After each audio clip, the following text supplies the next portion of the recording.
On her very first day cleaning a millionaire's house, a black housemaid saw something that changed her life forever. The enormous living room was filled with shelves packed tight with books. She couldn't hold back her curiosity and asked the owner a simple question. Did you read all these books?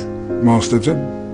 Why? His answer made her realize something powerful. Knowledge could truly change a person's destiny. That night, when she got home, she turned off the television. She sat down and made a learning plan for her children. She told them they had to finish 2 books every week, and on weekends they needed to write a report about what they had read. If you use that time to develop your God-given gifts, wouldn't be long before folks was watching you on TV. Those words sank deep into her son's heart. From then on, a boy named Carson studied late into the night, but even with all his effort, he was still at the bottom of the class. When his teacher asked how many questions he had answered correctly on the exam, he whispered, "None." The classroom erupted with laughter. Carson lowered his head in shame. Every day after school, he avoided his classmates so he wouldn't face their stares, but the teasing never stopped. Finally, he lost his temper and got into a fight. He was sent to the principal's office. When the principal demanded an explanation, Carson said it was an accident, but no one believed him. The principal pulled out his report card and handed it to his mother. It was filled with nothing but D's and F's. He warned her that if things didn't change soon, the school would have no choice but to expel him. On the way home, Carson was overwhelmed with guilt. He promised his mother he would never fight again, but when it came to grades, he wasn't so sure. He had already tried his hardest, and maybe his classmates were right. Maybe he really was dumb, but his mother looked him in the eyes and said firmly, "You're not dumb, my son. You are smart. You just haven't used your intelligence yet. But if you keep these grades, you'll spend your whole life scrubbing floors in a factory." Her words shook Carson to the core. He vowed to change, to prove himself to his mother. Yet no matter how hard he worked, his grades didn't improve. Then one day, his mother noticed something strange about the way he read. She soon discovered the truth. Carson was severely nearsighted. She didn't hesitate. She broke open her savings and bought him his first pair of glasses. For the first time, the words on the board came into focus. For the first time, his eyes locked onto the pages of his books. Slowly, his grades began to rise. The day he finally passed an exam, his mother's joy was beyond words. From that moment on, Carson started to love learning. He read late into the night at the library. He read in his dimly lit bedroom. He even read in the bathroom at home. Anywhere he could, he studied. Soon, his grades improved dramatically. When he brought home his very first A, he rushed home after school, eager to share the joy with his mother. But she told him calmly, "If others can do it, you can too, and you can do even better." Those words became his driving force. Carson pushed himself harder than ever. The first time he stood at the front of the class to be praised by his teacher, he felt something he had never experienced before. It lit a fire inside him. As time passed, his hunger for knowledge only grew. He became fascinated with everything, even a simple pebble on the ground. His curiosity drove him to read every book he could find about rocks. That curiosity paid off one day in science class. The teacher held up a black stone and asked if anyone knew what it was. The room was silent. Then Carson raised his hand. "It's obsidian," he said, and went on to explain how it formed. His explanation was so detailed that even the teacher learned something new. From that day on, his classmates saw him differently. After class, the teacher showed him a microscope